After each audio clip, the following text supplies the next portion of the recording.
You got to You lean have on got to be people. working, in collaboration. You have to recognize the people working in the team together, the other city councilors, your staff members, community members, the other governments are so important in making sure that you've got everybody's doing what they do and do well. Do what you need to do. I do what I need to do. But if somebody does it better or somebody's better suited or their agency, that's what they're supposed to be doing. Yeah.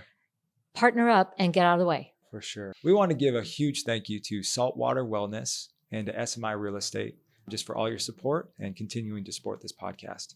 Well, Miss Cathy Clark, welcome to the Salem Business Journal podcast. And you are from Keizer, but you're coming into the Salem Business Journal, and we are huge partners and affiliates and affiliated. I'm from Keizer. So this is what an honor. I just wanted to introduce you and welcome. Thank you so much. It's a pleasure to be here. And yes, actually, I've known you your entire life. That's the kind of community that we have in Keizer, where our families all know each other. And it's, as one person said, it's one of the biggest small towns you can ever hope to find. Yeah. And that's one thing that I can't wait to touch on and to talk about is growing up in Keizer. Mm-hmm. And you knew my mom. My mom worked at the bank. You know, my mom had four crazy boys to raise in Keizer and run around barefoot. But to see it's crazy that you always have people watching, whether or not you know them intimately or not. But it's really cool that I get the opportunity now that you are mayor of Keizer and have been mayor of Keizer. How wonderful that I get to host you on this podcast and give you a platform and voice through it. Thank you. So, Miss Cathy Clark, take me a little bit through how you got to Keizer and a little bit of your story, and then we'll probably jump in and I'll intervene on some things that we can talk about in some areas that we can discover together. Fantastic. So back in the 80s, my husband and I were living in Corvallis, Oregon, which is where we met, and had started our family. My job at Oregon State University, go Beavs, had ended. It was funded through a National Institutes of Health grant at the Oregon State University Veterinary School. I have a master's of science in biology, and I was working in parasitology. So what happened was that my husband got tired of commuting. He was a firefighter with Marion County Fire District number 1 and a paramedic. So what happened was we started looking for a home up in this area. Well, he ran calls up here all the time, so he knew which neighborhoods were good ones to look at. And without hesitating, he said, let's look at Keizer. So we did. Walked into our house in the West Keizer area and said, this is the one. And we moved here in 1989 with 2 of our children.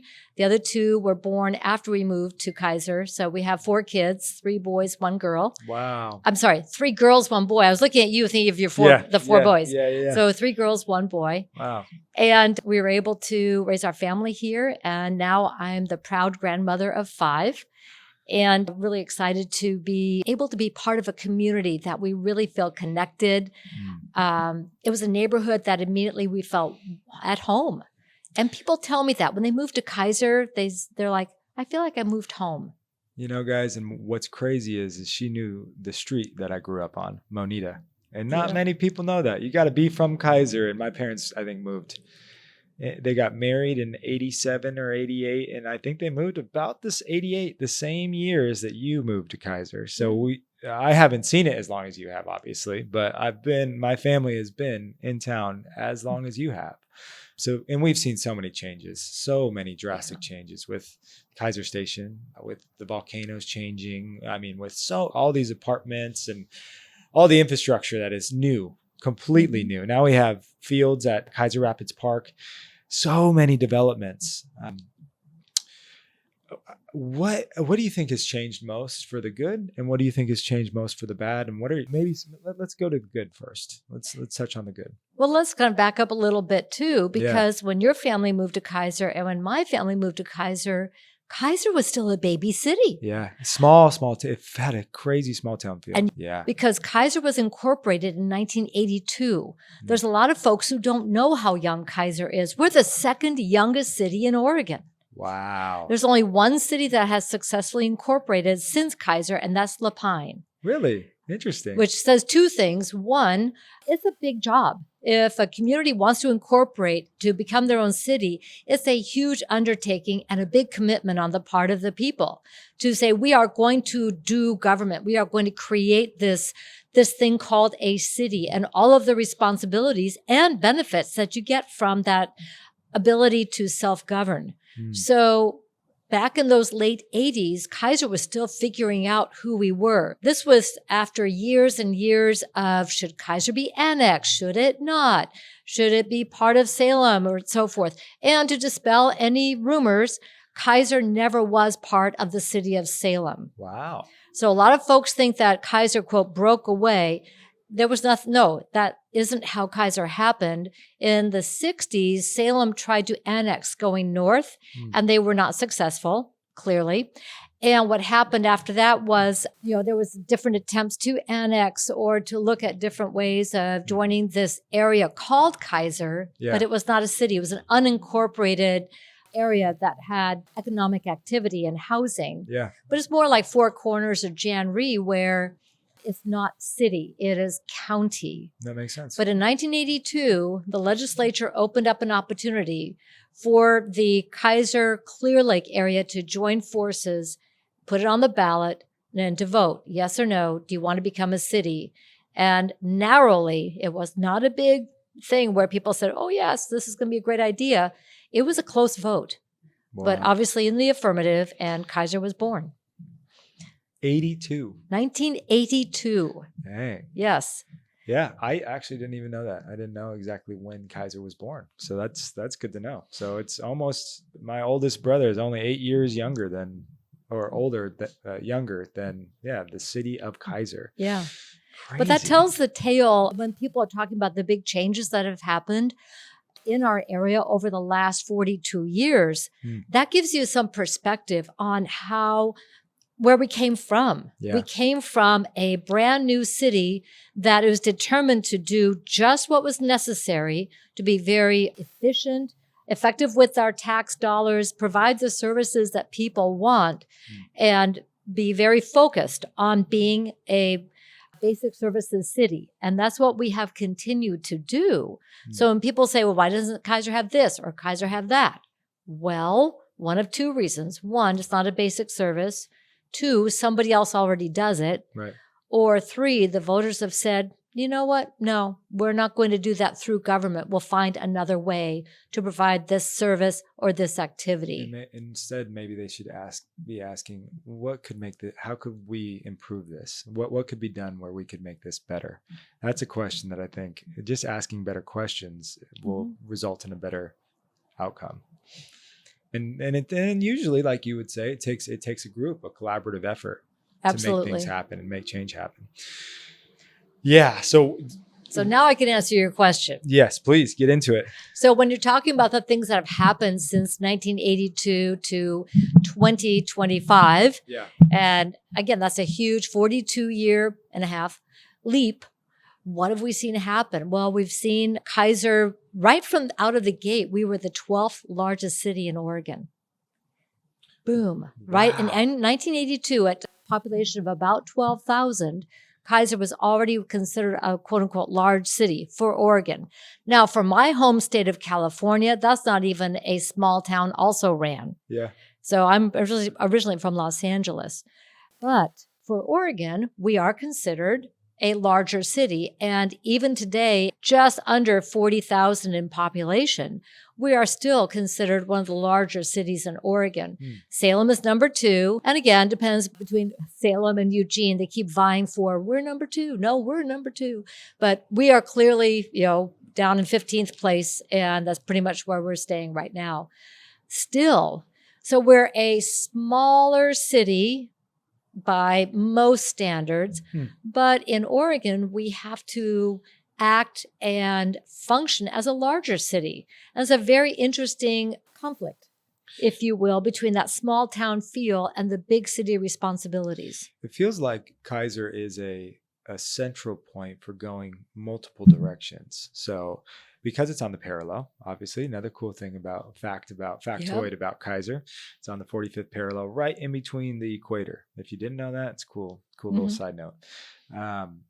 But what's big, and why a lot of people move to Keizer is because it's right on I-5. It's closer than Salem. It's more northern, but it also, you can go so many different directions towards Silverton and the falls, and you can go towards just a little bit further and you go towards the beach. You take the parkway there.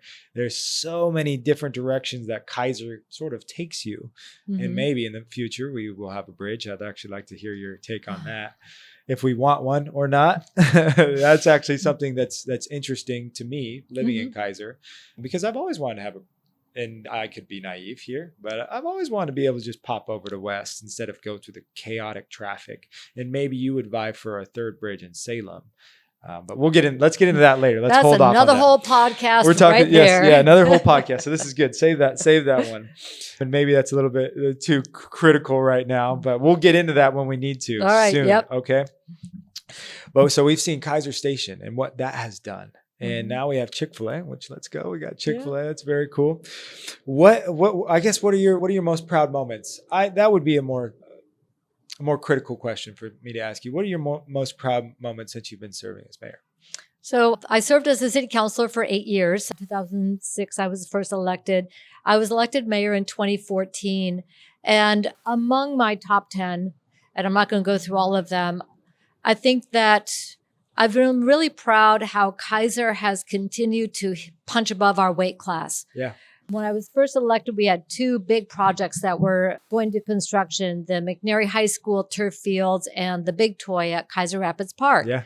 And I actually got challenged going, oh my goodness, those are 2 very big, expensive projects. Do you really think Keizer can do that? And I looked them straight in the eye and said, we're Keizer. Of course we can. Yeah. And you know boom, what Keizer means in a different translation in German? It kind of comes from German, which is king.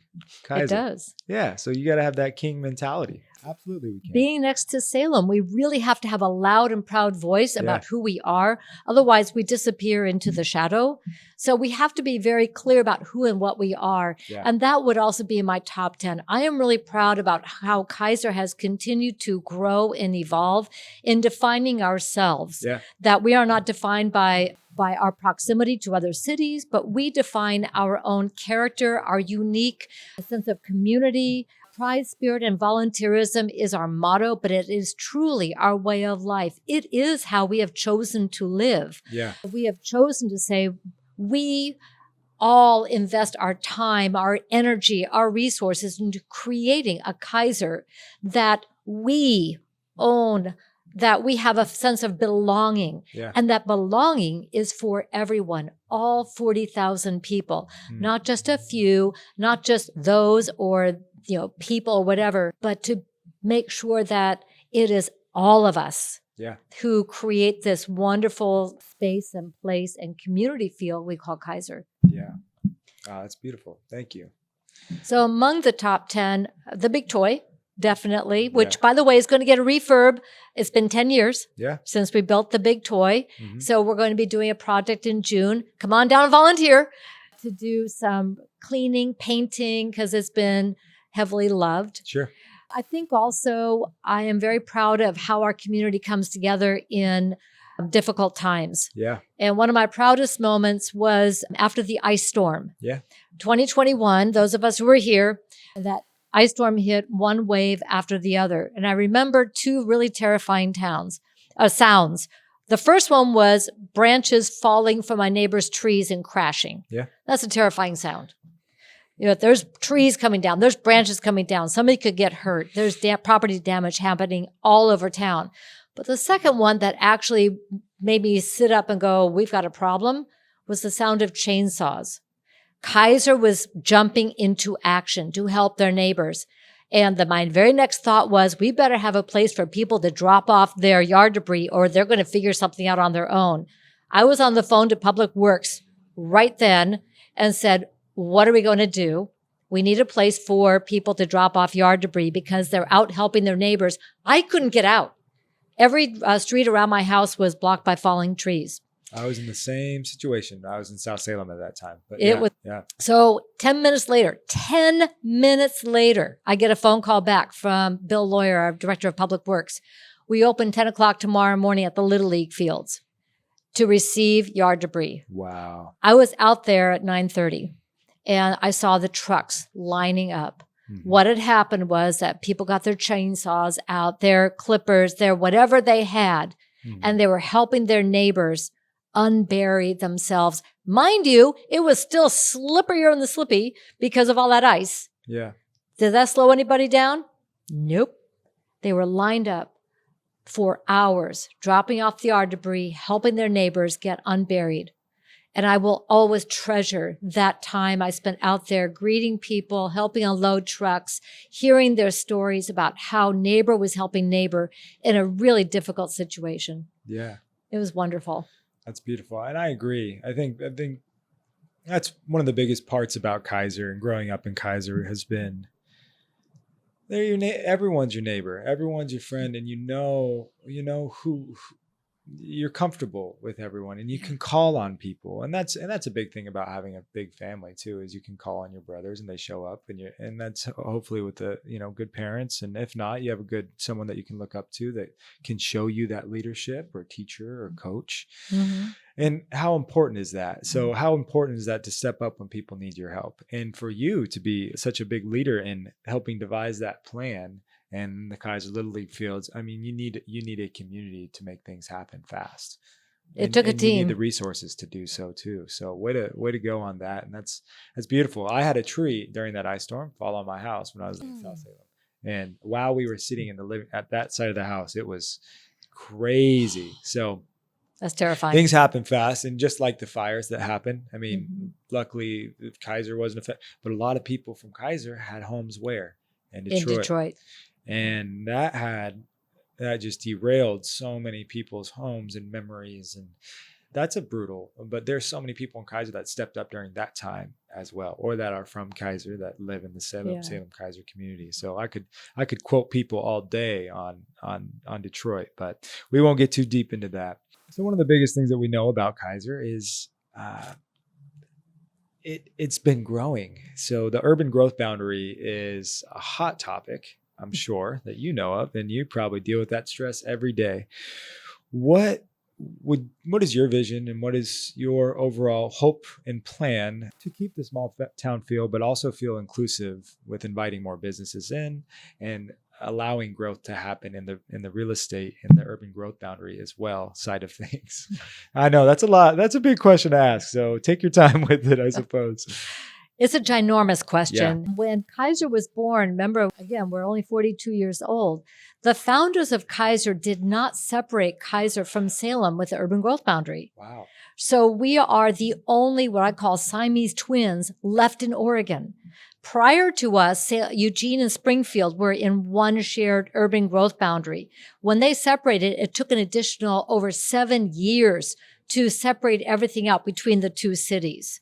Similarly, Keizer and Salem are in one shared urban growth boundary. So this is something that we don't govern as a city individually. This is actually shared between Salem and Keizer. And since Salem is in 2 counties, Marion County and Polk County, it's complicated. But I think the crux of your question is, what's Keizer going to do? Our part of the urban growth boundary, we're out to it. Our city limits and the urban growth boundary are almost the same. We don't have 20 years of land. We don't even have 20 seconds of expandable land. What we do have, and we've already begun this work, is land for what they call infill. Yeah. We have vacant lots or vacant tracts of land that families or their heirs have chosen now to go ahead and develop. Sure. We saw this over off of Verda. People they couldn't understand why the cow farm was going away. Yep. That family had changed generations and they were no longer farming. And that land then was developed by the family as private development. So we're going to see that happen as you get generational change. So, well, that's always been there. Well, yes.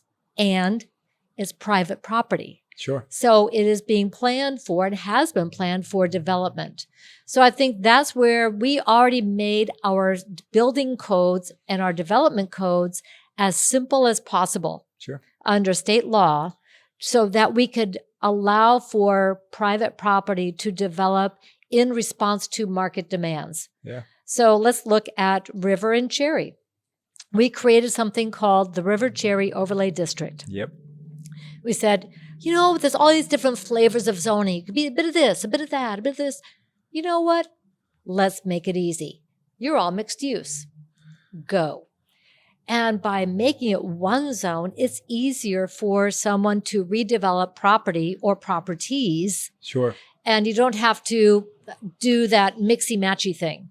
So that was one of many ways that Keizer has really worked to make our zoning as simple and as streamlined as possible to allow generational redevelopment within our core. Yeah. And that was really the idea of land use was don't let land sit there and just become unproductive. Sure. Let's let the property owners make the best use out of their lands. Small pieces, medium pieces, large pieces. So that's the infill part. And as we were talking about, we live in West Keizer. Yeah. So those are big lots and they are developing and redeveloping. I've got 2 in my own neighborhood that are redeveloping right now. How do you, even ones that are happening in your own neighborhood, how do you maintain how do you maintain stay true to Keizer while allowing, I could name probably 5 different apartment complexes or allow this happening without scaring people out. Because I want to ask this just as someone that lives in Keizer, because there's pros and cons to both, right? Absolutely. And there's pros definitely for the city to intake more money for its growth. Well, I'm going to press pause there. That doesn't help the bottom line for the city of Keizer all that much. Okay. So I want to be really clear on that. That's good to know. So the city of Keizer is not, new growth, new development. We're just going to sign off on everything. A whole lot of money coming into our general fund. Yeah. Let's remember this little thing called Measure 50. Okay. So that was a property tax limitation. Yeah. So you build a new project. Let's take the Verta Lane apartments. Okay. Verta Crossing. Yes. And beautiful development, beautiful space, high value. Yeah. And that should be, wow, that's going to be really helpful for the property taxes for the city of Keizer. Not so fast. There's a little thing that was built into Measure 50 called the change property ratio. Okay. So you have the real market value. The assessor says it's worth this much money. Yeah. But you know what? It was built in 2024. We're going to do a calculation that pretends it was built in 1996, which is when Measure 50 went into effect, and then bring it up by 3% per year. So we only get a fraction of that real market value. So they calculate an assessed value. Got it. So the percentage that we, the city of Keizer, get to actually tax is 41% of the real market value. Wow. We don't get to tax that under the state constitution. The city, the county, the school districts, anybody receiving property tax does not benefit from the full market value of new development. Yeah. And I guess from my side of things, because I've been in the mortgage industry for 10 years, how can we make, and I know that you probably have some ideas, and with extending the urban growth boundary in the future, which it will come eventually, it has to, right? If Keizer wants to grow, and maybe you disagree with that, how do we get more neighborhoods, more single family homes getting built in Keizer? Because there isn't that much room left. I mean, there's infill, like you said, but there's not much more space for new construction. There really is, not for the single family detached is what they call it. Yeah. And state law required us to change our single family zoning. So that infill, again, like I said, there's 2 happening in my neighborhood. One is 2 lots north of my house. Yeah. That one house will now be 6. Wow. And each one of those can be purchased. So these aren't going to be rentals. Single family. Single family. Condos? They're condo style, but they can be purchased. And we had to change our zoning as per state law. Somebody's got a very loud motor. Yeah. I'm going to back up a little bit and clip it. Yeah. So we had to change all of our zoning according to state law to allow for these smaller pieces to be sold. What that does is gives people an opportunity to purchase rather than rent. Good. So that's that entree into home ownership, It's which actually I agree wonderful. with you. Great. Super, super important. Yes. And you're vested, you're rooted in Keizer. Ownership in Keizer is Totally. absolutely should be incredibly encouraged for everyone. 100%. Job one. Yeah. Everybody on council agrees. Yeah. This is something that we're 100% on. Absolutely right. Good. Where it gets more difficult, this is single family detached, where you need land going horizontally. Sure. And we don't have that. Yeah. So then you're looking at the change of the urban growth boundary. And as I said, we're tied to Salem. According to state land use, we have enough land. Yeah. It just happens to be in Salem. According to the state. But what my bottom line is, sure. We've done the studies. Yeah. We know what it looks like. We did a study about the cost of growth, the cost of the transportation, the cost of the options for development, redevelopment, and expansion. We know the numbers. Good. But here's the really important part that we didn't get to finish, because we finished that in a little year called 2020. Oh. Yeah. Do you all remember 2020? How many town halls were we having in 2020? We weren't allowed to. We couldn't finish the conversation. And the focus shifted. Focus shifted, and we couldn't engage the community with what we had learned through these studies. Dang. The Keizer City Council has made a priority this year to finally have those town halls, finally have the conversations with the people of Keizer to answer the question you asked me. What do you want? Because I know what I think, but I'm only one of 40,000. It's really important to hear from all of us on two fronts. One is, how does the Keizer feel? How to retain that small town feel? Sure. And two, how to provide for home ownership. Yeah. Okay. But number three, who's going to pay for the infrastructure, roads, water, sewer, sure, utilities into new areas if we expand? We already know that the cost of adding roads, if we went north, when they just did a kind of a cursory, these are the roads that would have to be improved. Sure. The price tag in 2019 was $75 million. Wow. That's just the roads. Yeah. And let's add into that, we're going to have to make improvements in other sections of our roadways. Sure. Because we anticipate that we would need for people to be able to drive as well as walk, bike, and use transit. Yeah. How does that get paid for? We have to have those conversations. Yeah. So I'll give you a little bit of my take, and it's kind of a wide take. Mm-hmm.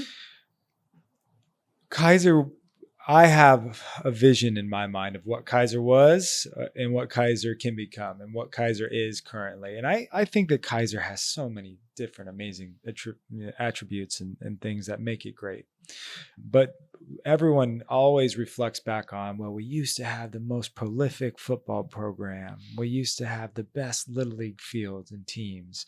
And they look back and then they say, well, what have we become? And they act maliciously and they talk maliciously and they move out. They leave, which I think is sad.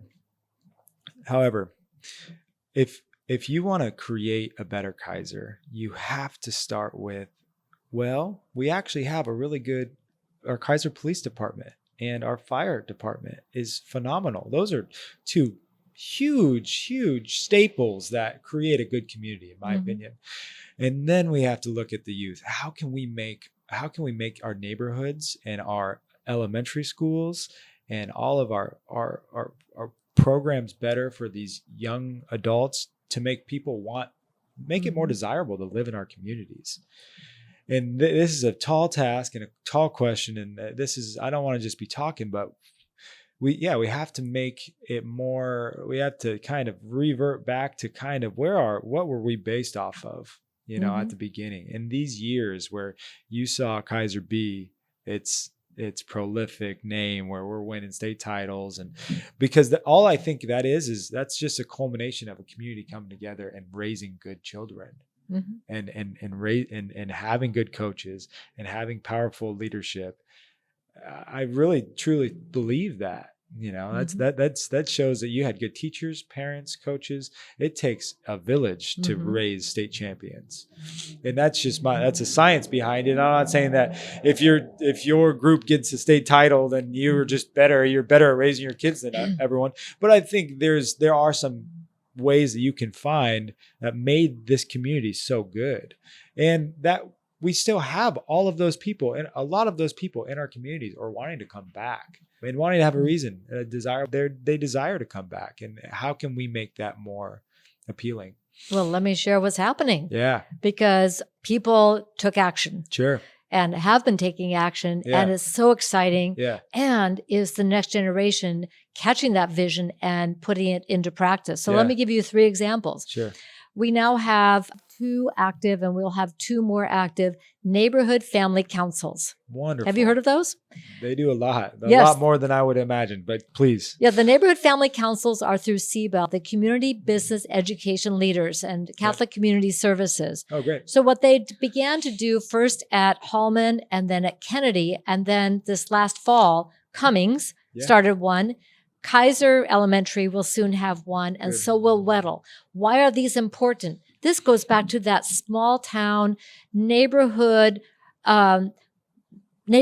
based rather than top down. This is roots up, where families, neighborhoods rally around the school, the students, the children, and the families to put together program, activities, support, networking, all those great things that create a community. Yeah. Recently at the literacy night at Cummings Elementary, there were 125 families that showed up. Wow. At Kennedy Elementary, you go to one of their family fun nights or their winter carnival, over 200 families. So multiply from there. So these are 2 examples, and then 2 more are coming. This is where neighborhoods are empowered. A little bit of money is put into each one of these every single month, where they can do programming based on what the neighborhood, the families say that they need. Yeah. And what happens is people are empowered and engaged. So that's one example. Number 2, Keizer Rapids Park. Yeah. Anybody who's been down there since last October has seen our new artificial turf fields. Yeah. Why did we build those? Marion County recognized that Keizer had the space, place, and the community support for a much needed facility for youth sports that was year round. I know what you and my kids, when they were out playing soccer or anything else, it was Mudsville. It was. So you get out there, you tear up the field, and nobody can use it for a while. Now, with these fields, every single high school has artificial turf fields, and they are booked dawn to 11 o'clock at night. Yes. They're needed because, as you said, you need to have a space and a place for you to do your different sports, your band practice, whatever. They even had dances out there at McNary, but there's not enough time slots. Yeah. Enter the Keizer Rapids Park, and our artificial turf fields. We have an organization called Keizer Community Fields that are running those for the city. They are the Women's Football League and Keizer Soccer Club, I think Mid-Valley Soccer Club, that's their newer name. Got it. They partnered up to form Keizer Community Fields as a nonprofit, and people are able to get out there and be on the fields. According to what I've been told, the lacrosse teams that are out there would not exist if it weren't for the existence of these fields. They needed a place to go and practice, and there wasn't enough practice space and just time. Needed a place. Isn't that crazy? Just needed space and place. So by providing these 2 fields with that grant, and then we've done a huge shout out to Adam Brown, our city manager. He's an amazing grant writer. Great. We've been able to raise the funds. They're constructed. We're going for phase 2 to make this a space and place where, yes, we can do more sports. Go to the other end of Chemawa at Keizer Little League fields. So 3 years ago, we brought in a nonprofit to focus on just refurbing and updating those fields. Wonderful. Organizations have had generational change. Yeah. And we needed consistency that was focusing on the facility. Yeah. And that's exactly what has happened. And the work that has had to go in to bring it up to. Oh, I know. Yeah. things that had fallen apart I'd or painted and changed well, and done, and every dry year, rot. and every year you got to restore the field because of the growth. It's huge. It's a tall task and huge commitment to maintain fields, to Exactly. maintain real grass fields, especially. And I'm sure it is for turf as well. But turf is way cheaper. For maintenance because it costs so much to put in and do right. But well, especially per hour. When you look at per hour use, it's not even close because the artificial can be 24/7. Although it's not, we do close them at night. Yeah. But it's so important to have that consistent availability. Yeah. So has there been talk about turfing down at Keizer Little League Field? Absolutely. We've had conversations. Pricing, pro forma, what's that going to look like? So that visioning is already in conversation. Understanding that we need space and place that with greater availability. Keizer grew. We have to grow our facilities to accommodate the people living in our community now. We are no longer a community of 12,000. Yeah. We're over 3 times as large. Well, and I think that would encourage people to stay here more. I think so too. And the greater that we can, I mean, it's like someone that's out of shape. If you get them in the gym and in shape, they're going to feel better. They're going to want to go to the gym. They're going to perform better, right? Mm-hmm. So if you give people in the community a greater place to perform, even a place at all to show up, I mean, and that they're proud of, you start to become proud of it. Oh, wow, Keizer's really put work in to change and to get better. And I think that's beautiful. And then there's always the devil's advocate. Well, we're doing this wrong and this wrong, but there's always going to be right and wrong that you're doing 24/7. So Cathy, I still have so many questions for you, and we got a couple questions that I can give you left, but let's talk about the budget of Keizer. Let's talk about, we could go into taxes and all the different things of what distinguishes Keizer from Salem and how Keizer has traditionally had less taxes than Salem. And that's beautiful. But as things grow, it costs more. I know that. So dive into budget for me and what your take is on it. So funny tale, this is how I ended up on city council. Wow. So way back in at the turn of the century, way back in the aughts. God, it makes me feel so old. I was involved with an organization, and there was a question that came up around the city budget. Yeah. So I did what any good citizen does. I showed up at the budget hearing because I was curious. I got a hold of the budget, which of course is a public document. I read it. I was looking up the particular area I was interested in. And do you know how many people were in the audience that year for the budget hearings?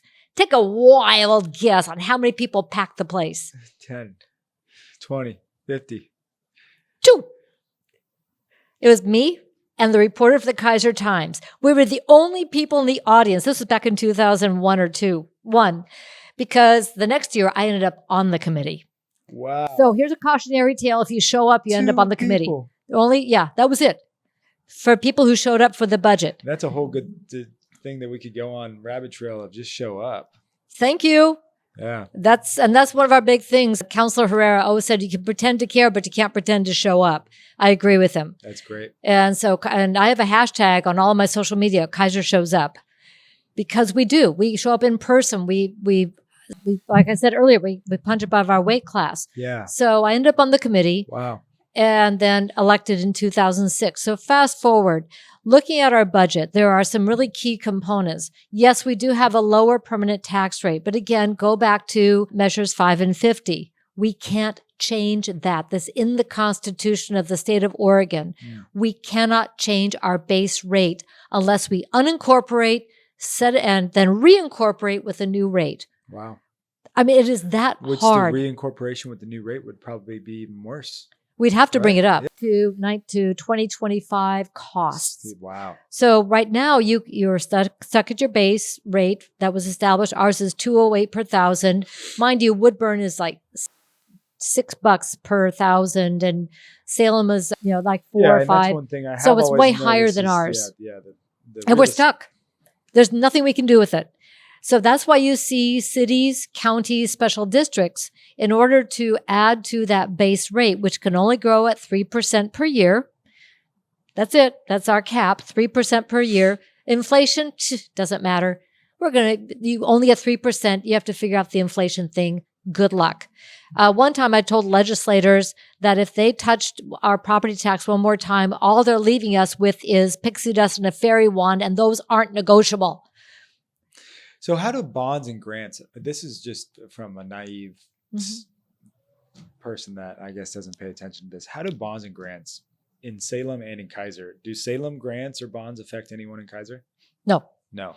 So if you in bond, Keizer, if there's a bond or grant that passes, like the school bond or grant. Bonds and grants are different. So there's two different things that we vote on, and that would be a levy, which raises your your tax base. Got it.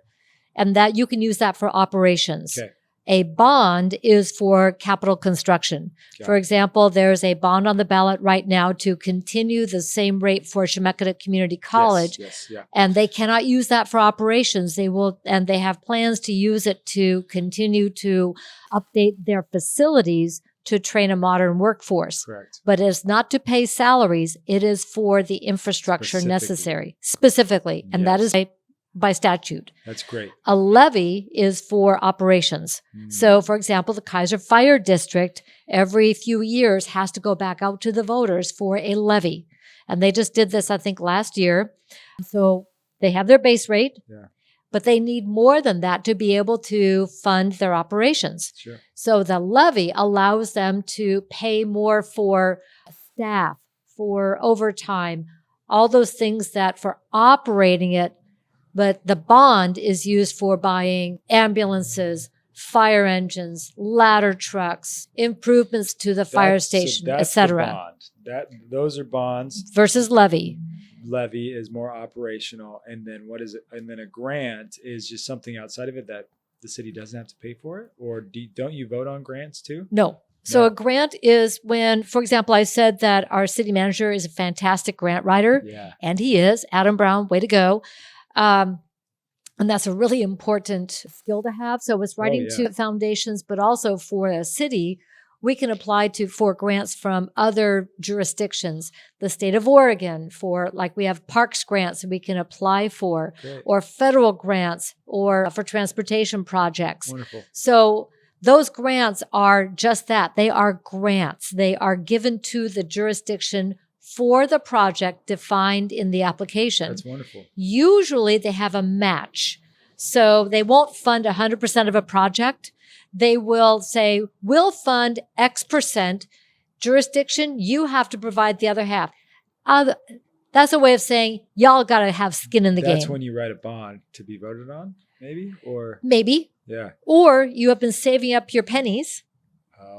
So let's say our transportation. We receive dollars from the state of Oregon through the gas tax. That's our transportation dollars. Okay. So we squirrel away part of that to be the grant match for a big project like the one going to construction on Verta. The majority of those dollars, the $10 million that project is going to cost, most of that is coming through our federal transportation dollars. But the city of Keizer has to put up the match. And that's usually about 10.27%. Don't ask me why is that strange number, but it is. It's federal. But we actually overmatched to make sure we could get those dollars. And so that's how a grant works. Yes. So it's money coming in. You just put up the seed money and you get the rest. So here's the master class. I wish that I would have learned or paid attention a little bit more when they were talking about these things, which I don't know if they really did in school. But do your research and learn about these things, because I didn't even know exactly. Would you turn that off? Sorry, it's going to bug me. It's my phone. Okay, it's off.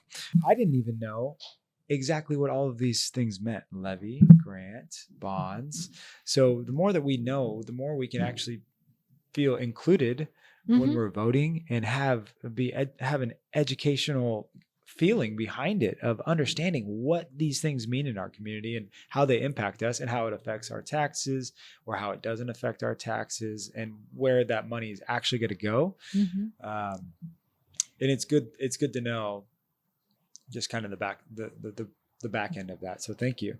Well, and on top of that, our budget is posted online. Yes. Again, go on to the Keizer.org website. Our budget, the proposed budget isn't up there yet. We're going to be getting it here in the next couple of weeks. Yeah. It'll be posted online. All of our budget meetings are open to the public. They are broadcast. We want people involved and engaged and understanding, because it's not my dollars, it's our dollars. Yeah. These are our dollars buying our services for our community, for our safety and future. Yes. It's all us. Yeah. And you want to see, you live here. you want to see Keizer succeed as much as anyone. Uh-huh. And yes, that's good. So Thank get you. involved. And Yes. but one of the things that is really encouraging is when people take time to dig into the budget and understand what it is and what it isn't. Yes. And to drop away the rhetoric, understand You hope your that own people have budget. flaws in it too. You hope you hope that people have ways that it can improve and Absolutely. find inaccuracies and let's make this better. Because if I'm missing on something, if I'm doing anything in any type of work and I'm not doing something completely right, I want to be told so that I can improve on it. Right. Right. I don't want to be naive and just, I got all my stuff figured out. We're always learning, everyone in the community. And there's always room for improvement and growth. Well, and I'll tell you, one of the things that we as local jurisdictions have to do every year is an audit. Yes. We are audited. For people going, well, you're not audited. Yes, we are, down to the fine-tooth comb. That's and great. we are statutorily, that means law. The law says you will have a balanced budget. We don't get to slough things off. Salem, Keizer, cities, counties, we are mandated for balanced budgets. Great. We can't do anything other than that. Our audits, they're online. You can see our audits every single year. And we have had not only a great audit, but our budget has been winning awards. That's wonderful. For general accepted financial practices for, I think we're coming up on 18 or 19 years in a row. They don't hand those suckers out. They're earned by our amazing finance team, who are making sure that they are appropriately and accurately accounting for every dollar that comes through. My hat's off to them for doing really outstanding work. Beautiful, Cathy. That's great. Yeah. Thanks for I'm proud of letting them. us know. That's amazing. That is incredible. Okay, let's get to the last question so that I can get you out of here. I know it's a Friday and there's sun outside, so let's get you out. Woo! And a happy Good Friday, by the way. And thank you for what you're doing at the YMCA this morning. That's beautiful. And thank you for doing all that you do, even in Salem as well. So thank you. But anyways, before we get to that, what is Keizer's identity to you? Wow. For me, Keizer's identity is being positive, proactive community where people care about each other on a personal level. We're proud of our community. We put a lot of energy. That's that spirit. When we talk about Keizer, we're passionate. We're excited. Yeah. We believe in Keizer as a community, as a family of taking care of each other. Families have squabbles. Families work it out. Yeah. And families just keep on doing good stuff for each other. And that volunteerism, with that giving, that sense of giving, we show up with that pie, for the neighbor who, they had a loss, or we show up with that chainsaw after an ice storm and clear their ground. Yeah. We show up for each other in very real and tangible ways. It's home. It's a sense of home and belonging for everybody. It's a sense of purpose and a place where we value the important things of life. People, our families, arts, park, the outdoor. We have really core, strong values. To me, that's all part of the Keizer identity that really sets us apart and makes us a very special place to live and to work. Yeah.